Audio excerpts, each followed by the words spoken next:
Good afternoon, Poet fans. Welcome to another edition of the Poet Sports Report. I'm Lance Franey, Associate Athletic Director for Communications here at Whittier College, and I'm joined here by the president of the Whittier College Sports Network, Matthew Park, and almost a graduate here. Coming almost up. a graduate here, but not quite yet. So thankfully, we're still here for this first month of 2018. It's been a great one so far, though. I mean, only a week into the semester already, but we've already got lots of great action here at the GAC. Yeah, we have a lot to talk about today. And for those tuning in for the first time, this Poet Sports Report is going to be a weekly show that we put on that's going to go more in-depth, talking about the athletic sporting events going on from the past week. So right now we have basketball, both men and women, and swim and dive, both men and women going on. We're also going to talk about new hires within the athletic department, updates with facilities as well. We're going to be kind of talking about everything, but mostly we're going to be going in depth about some of the games that have been going on, maybe coaching styles, matchups moving forward, and just kind of giving you guys a good in-depth analysis regarding some of these, games and sports going on. So first things first, Matt, we're going to talk about men's basketball. The last three games for them, they're 1-2. They lost to Occidental College 84-72. They beat Redlands on a huge road matchup 91-88. And then they just lost last night 79-75 to Chapman. They are currently 5-10 overall, 3-3 in SCIAC. They're currently sitting 6th in SCIAC. What have you been seeing with this team? Well, first of all, 6th in SCIAC at the beginning of January. Not the ideal start to SCIAC play for Coach Jensen and his guys, but 6th in SCIAC, and as we all know, they're sitting at a record 3-3 overall in conference. So definitely not over yet. And all these games that have been played here recently have been very close ones. The team has been not out of it, even though they've faced huge deficits. Like last night, faced a 12-point deficit at halftime. Managed to come back and almost win that game. But the record at home here so far is the storyline for this team. They're at a record of 1-5 overall here at Dave Jacobs Court, and even with Sky play now starting the month of January, you got to think that they got to do better than that.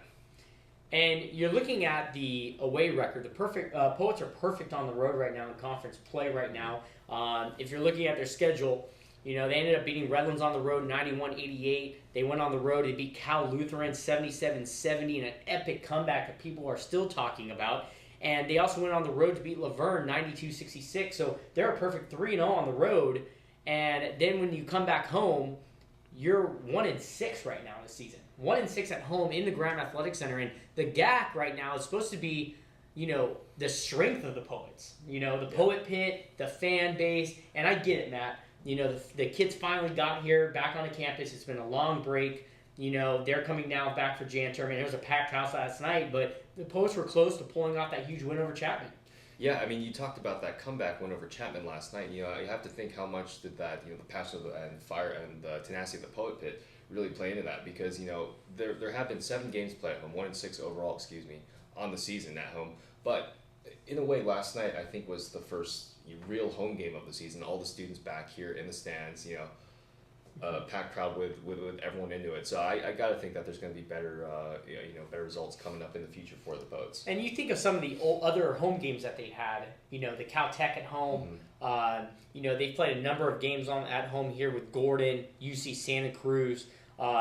A number of them here at home. Occidental also. And imagine if we had that crowd support here, maybe we could have pulled off a couple of those wins. But you're talking about it. The Poets aren't out of SCIAC postseason contention yet. They are currently tied with Redlands at 3-3. You still have Pomona and Claremont moving forward, so you still have some opportunities moving forward. But what do the Poets need to do to make a nice run to try and get a berth into the postseason tournament? Well, really, I think at this point in the game, consistency is something that we need to look at. They're coming up with huge wins on the road, but they're not following and stringing wins together. And, to really put together a nice resume to finish the season in SCIAC, I think that's what they need to do. And they got a chance to do so in the coming weeks coming up. If we take a look at the standing, Lance, I know you were saying that CMS and Pomona Pitzer and Redlands are all kind of neck and neck with the Poets.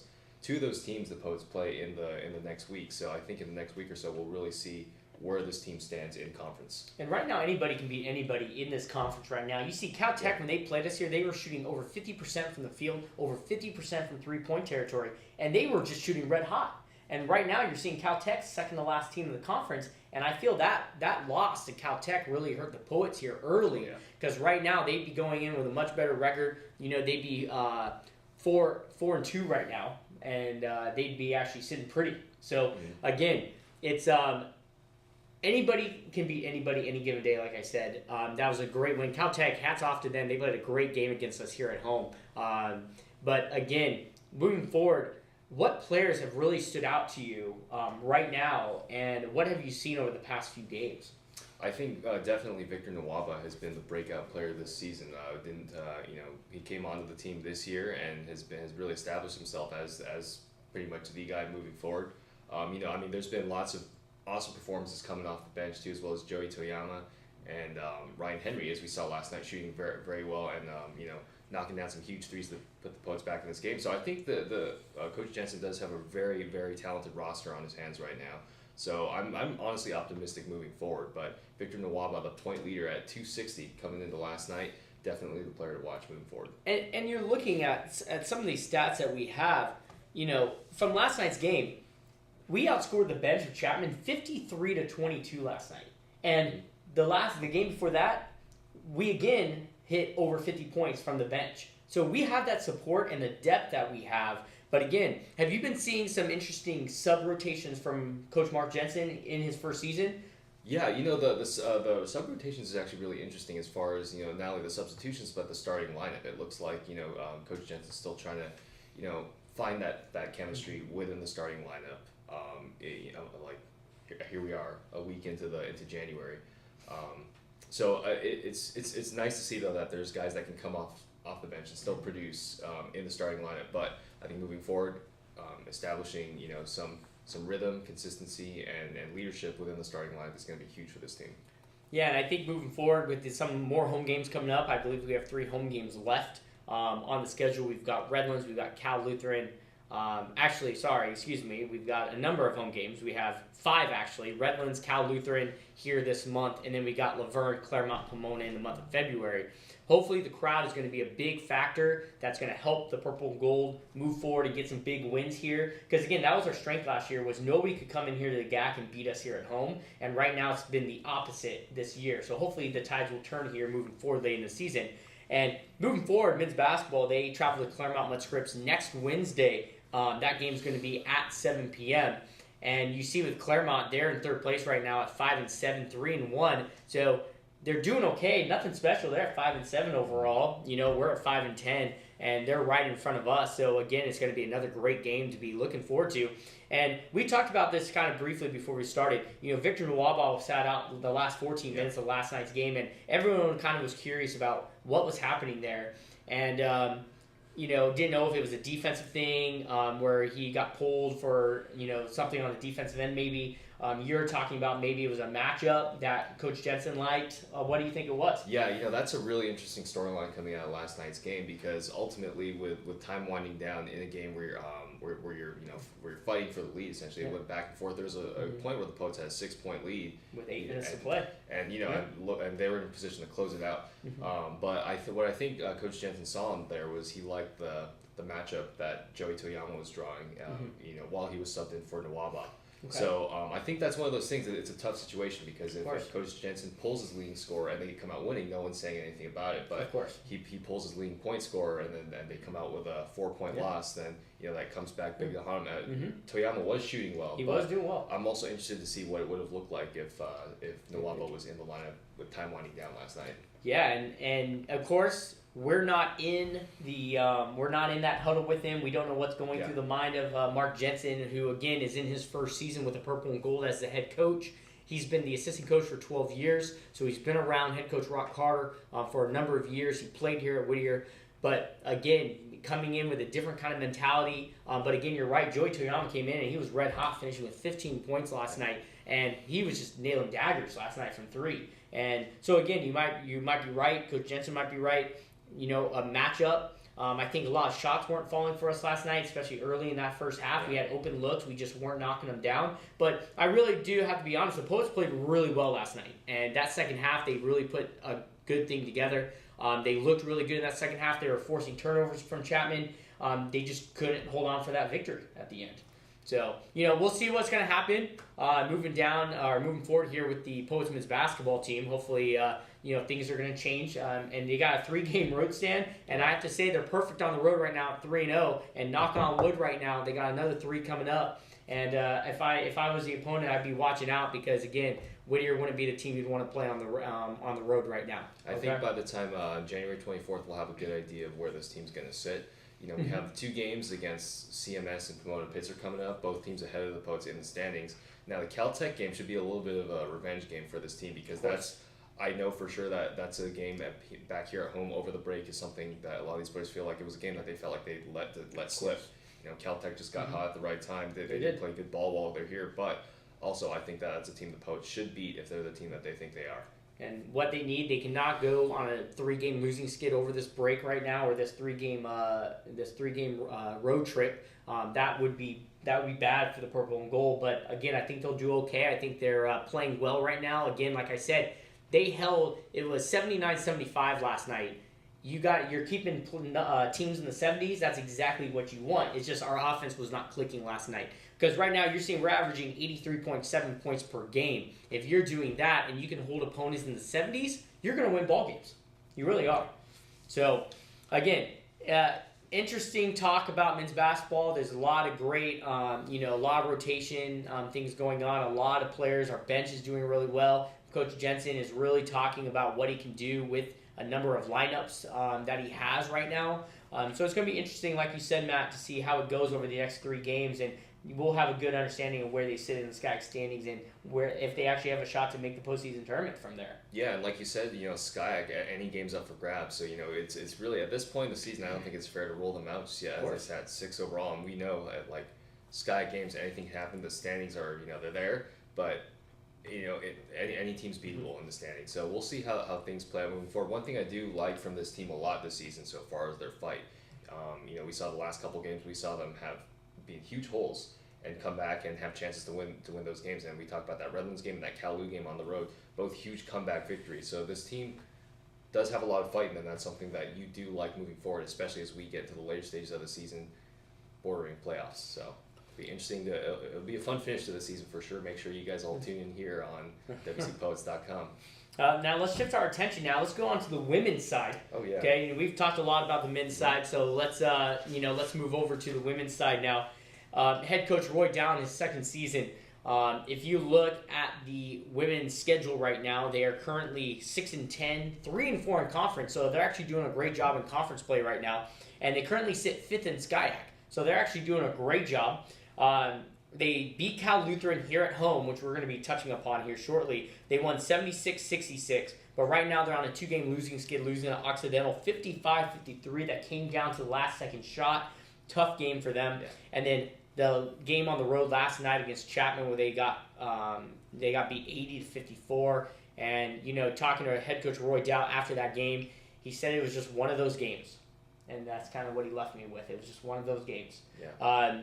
So what are your takeaways with this team so far this year? Oh, first of all, it's a very young team. So a lot of those early losses and struggles that they've had is I'm pretty sure it was expected. When we were calling those games on the broadcast, we saw a lot of sloppy play. But the good thing is that this team is mostly comprised of freshmen. But they're all getting that playing time right now.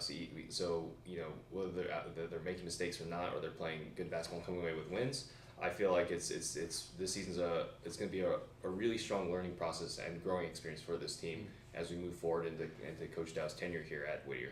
So they have 8 freshmen on their lineup as I'm looking at it right now, and you're going all the way down, and you got a transfer in Mia McGlinty, you got another transfer in Monica Hanna.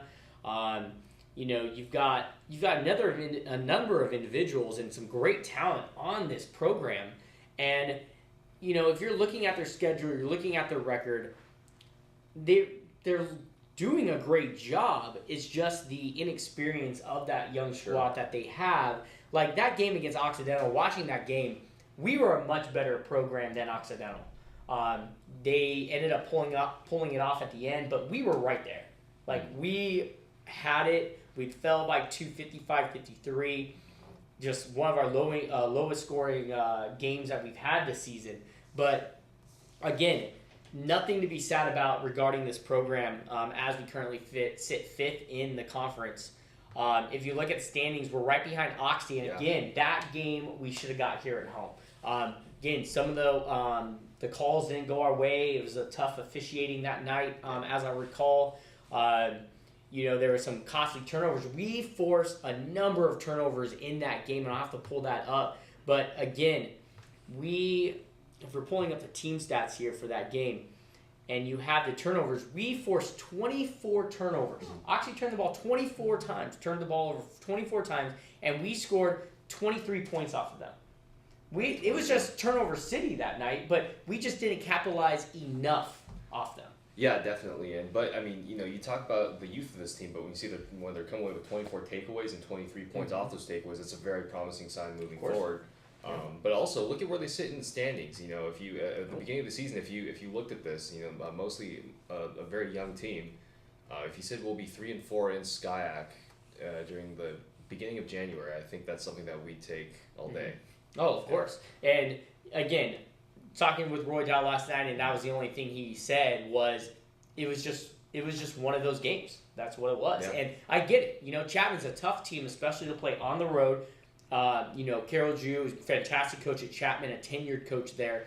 She definitely runs a tight program there, and they have that press that is amazing over there that they continue to run day in and day out.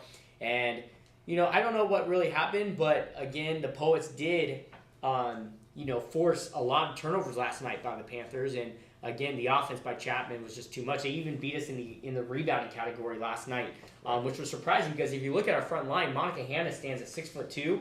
Emily Garina stands at 6 feet, 6'1". We have one of the taller lineups here in the conference, so I was shocked that we got out rebounded last night in that contest. But again, like you said, it's still early in SCIAC right now in SCIAC play. We're currently 3-4. We sit in 5th. We go on the road right now. Whittier's still playing well. We're still kind of getting into a niche of who's playing with who and the lineups and all that. And Emily Garina, she didn't even play against Oxy. She didn't play against Cal Lutheran. So now you're getting your freshman, big back with Monica Hanna, and now you've got a nice dual threat inside, and then you got Jasmine Superberg Johnson coming in off the bench. I mean, the Poets are going to be dangerous coming down the stretch, so I think a lot of teams are going to have to worry. But look at it.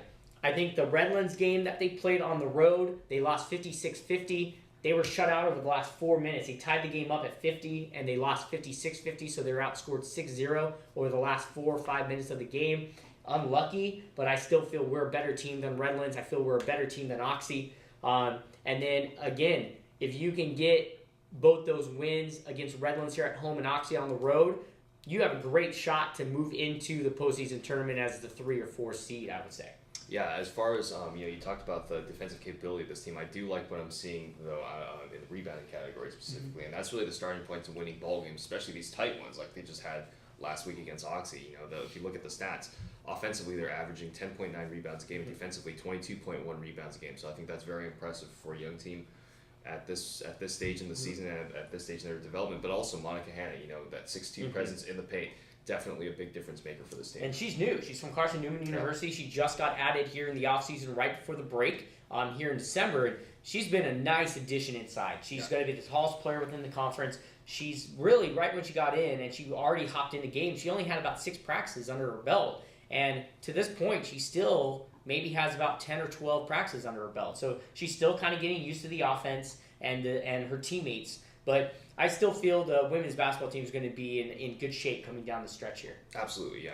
Lots of great stuff from this team, though. And 6'2" Monica Hanna, but rebounding as a whole, that's probably the best way of building up this young team moving forward. So I think we're going to see a lot of great things from this program in the near future. And if you looking at Coach Roy Dow, he coached at Cal Lutheran for a number of years, went to Pfeiffer University, and then is now back here at Whittier. He's put together a great program. He definitely stresses the physicality, the defense. He's definitely all about it. You got to be up in their face, got to put the ball pressure on, and that's what's helping us get the turnovers that we need. So we're being aggressive right now, and that's okay. But again, I think the girls are going to continue playing well, and they're going to find their stride here in the next few games. If you're looking at their schedule moving forward, you've got Claremont here at home this coming Wednesday. That's going to be a great matchup because, again, Claremont is at the top. They're perfect right now, 5-0 in conference. They're 12-2, so that's going to be a big test for the Poets here at home.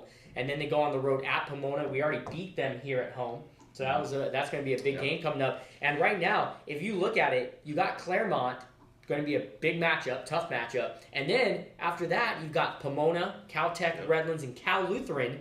You already beat Pomona, Caltech, and Cal Lutheran. You would have to beat Redlands next, and you could pretty much go on a 4-game winning streak, and then at home you have Laverne after that on Saturday. Yeah. So you technically could go 5-0 going into a Chapman matchup. Right. And you're right there. You're in a perfect position. So again, nothing to worry about here. But the schedule is definitely is looking bright here for the Poets. Yeah, playing Redlands, Calu, and Laverne, all 3 in a row, and those are all three teams in the standings that are real neck and neck with the Poets. So, yep. Like you said with the men's team, these next couple weeks are gonna be real interesting. And right now, I think we're officially in the thick of things as far as basketball is concerned. Yeah, we've definitely played a lot of games. We've played 16 games on the women's side, 15 on the men's side. So we're definitely right into it. But a lot to look forward to here with the rest of the basketball season. Now let's talk about swim and dive, Matt, for a second here. Swimming and diving, they're coming off their break right now. They have Caltech this coming Saturday here at home. So far, both the men and women, they're coming off solid wins over Biola, which was kind of right before break started. Right. The men won their matchup against the Eagles 125-84. The women won theirs 129-100. The men are currently 2-3 in head-to-head matchups on the season. The women are 3-2 in head-to-head matchups. But right now, with some of the ladies, Becca Ayers, she's already qualified for regionals for the second straight year. On the 1 meter, she completed 11 dives against Biola, so she did a fantastic job qualifying for regionals. She won both boards, the 1 meter and the 3 meter against Biola, so things are looking good for her moving back into conference play. And then, of course, on the women's side, we got lots of young talent. If you're looking through that roster, you've got Brooke Geske, you've got Lexi Maldine, Alexa Malara.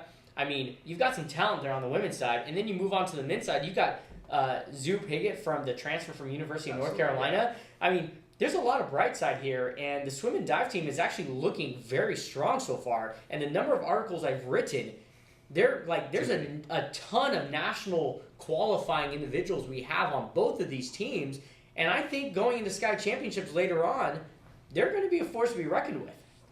Definitely. And coming up, big matchup this Saturday, 11 a.m. versus Caltech here at home. So it'll be a very interesting storyline to follow coming up here this weekend. Yeah, and I was talking to Esther Cho last night at the men's basketball game, and we were talking about the program and the season so far, and she's really excited. Tim Hamlet, their new head coach, he's been a tremendous addition. Their assistant coach, Brian's also been a tremendous addition to their program, and they've been doing great things so far with the program, and we're looking forward to them peaking at the Sky Championships. And Esther was telling me that she feels that they're on the right path to make that happen. And that's when you do your peaking is at the Sky Championship. So let's see if we can stun some Sky opponents here moving forward. But again, if you're looking at their schedule moving forward, you've got Caltech here at home.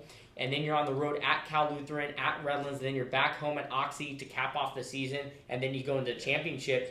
You have a chance to beat Caltech, Cal Lutheran, Oxy. Redlands will be a tough one.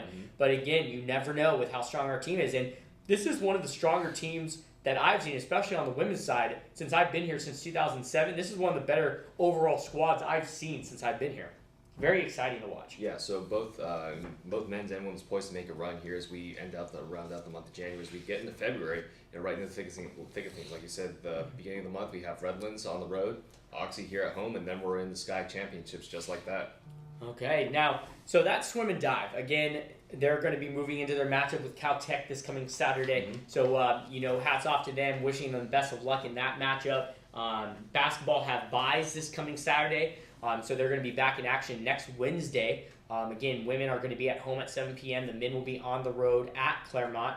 And then just real quickly, we have some updates here within the athletic department. We have a change within the tennis department. Quinn Calderon, who is the former director of tennis, he has now moved on to Cerritos Junior College, where he is now taking over the men's and women's programs there. Kristen Yett, who we just hired this year to be our women's tennis coach, she is now going to be our director of tennis. And we just hired J.R. Sarmiento, who played at UCLA. He's going to be our new men's head coach. And we're planning on bringing an assistant coach in who also played at UCLA, and hopefully a graduate assistant for the next year moving forward. So that's kind of the update there within tennis. Yeah.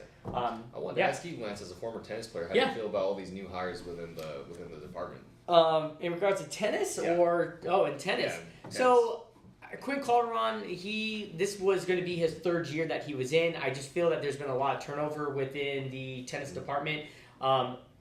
Kristen Yep, who's our new director, she coached here in 2009 with, not in 2009, but back a few years ago with Ben Boletto, and she coached the men's side as an assistant coach. So I know her really well. She came in and she's done a great job recruiting, and I like to see that. I'm a liaison for tennis and golf, and all I can say is she's done a tremendous job already in the first few months she's been here, and I'm really happy for her moving into that director of tennis position. And right now, I'm really happy with the staff that we have in place. I feel JR is going to come in and be a nice addition. He's going to help out the men's squad, but it's all about recruiting, okay? And that's what it's about. Kristen's done a great job. She's shown us that she can recruit, and I feel that's kind of where we've been lacking over the past few years, I would say.